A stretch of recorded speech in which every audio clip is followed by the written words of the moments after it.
Hi, my name's Korey S, and I am the director, the founder of Up and Out Sober Living. We started Up and Out Sober Living about 4 years ago. I think it was 2017, maybe the end of 2016. So I got sober in 2008 myself, and when I was about 2 years sober, I ended up getting a job at a treatment center as a counselor technician.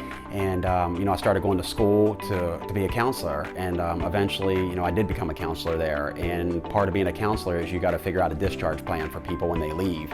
So we would send people to sober houses, and you don't always know about the sober houses that you send people to.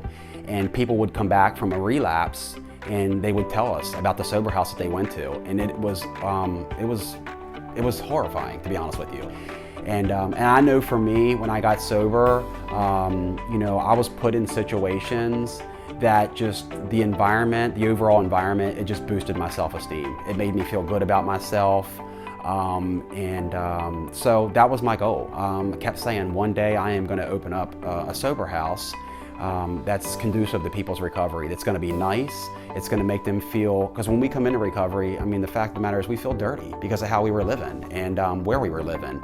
So they come into these environments, and it's nice housing, and I'm big on being clean, and so yeah, it's been a blessing. I'm big on structure because, again, I tried to get sober numerous times myself. If there was a loophole, I knew about it, or I would have tried it. I've worked with this population for over 10 years now, and I pretty much see how they operate. And I think that's what makes our houses so successful, because they're structured, and people know if they want to get sober, if they're serious about their recovery, they come to Up and Out Sober Living. I got in drug court back in 2008.